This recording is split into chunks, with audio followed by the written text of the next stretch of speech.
Iniimbestigahan na ng pulisya ang insidente sa Rizal kung saan isang pasahero ng jeepney ang tinamaan ng ligaw na bala ng airsoft gun. Saksi si Joseph Moro. Nakabaon pa rin ng bala sa likod ni Claudette Jacobo malapit sa kanyang gulugod. Kita sa t-shirt na ito na suot niya nitong Biyernes kung saan tumagos ang bala.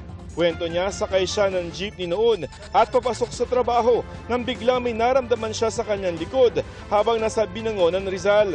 Akala ko po nung una may bumato lang sa akin. Hindi ko po siya pinapansin nung una. Pero bigla po siyang namanhid. Kaya kinuha ko po yung bimpo ko sa bag. Pinunas ko po. Tapos nagulat po ako may dugo. So ang sunod na akala ko po, nasaksak po ako ng ice pick. Kasi sabi po nung katabi ko, butas po yung damit ko. And pabilog po. Dinala siya ng jeepney driver sa police outpost at isinugod siya sa ospital. Sa x-ray lumabas kung ano ang totoong nangyari kay Claudette. Hindi po ako nabato or nasaksak kundi nabaril. Pasalamat na lang din po talaga ako dahil sa likod lang po siya tumama, hindi po sa batok or sa ulo po. Dahil sabi din po sa akin ng police, kung tumama yun sa ulo ko or sa batok ko, baka wala na po ako ngayon.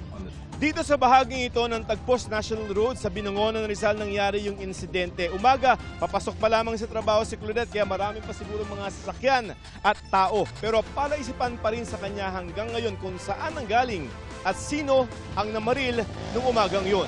3 araw na nakabaon ng bala sa likod ni Claudette pero ligtas naman na siya bagaman nakakaramdam ng sakit. Sabi po nung tumingin po sa akin na surgeon, aantayin daw po siyang umangat. Then, tsaka lang po siya o-operahin o tatanggalin po. Hirap po kumilos dahil lalo po ngayon malamig, kumikirot po siya. Ang sabi po sa akin, basta daw po naturukan ako ng anti-tetano and tuloy-tuloy daw po yung antibiotics ko, wala naman daw pong masamang nangyayari.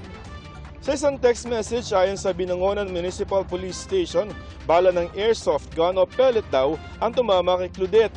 Iniimbestigahan pa rin kung sino ang posibleng suspect. Pagpunto ngayon ni Claudette, hindi lamang siya ang nakaranas nito dahil may ibang nag-comment sa post niya na nakaranas din ng ganito. May isang 17 naman tinamaan nitong Marso lamang sa Angono, Rizal. May isang nag-post tungkol sa kapatid niyang tinamaan noong nakarang salubong sa bagong taon na hindi pa umaangat ang bala ng airsoft. Dahil sa Binangonan din nangyari na nawagan sila sa munisipyo na mangumpiska ng airgun.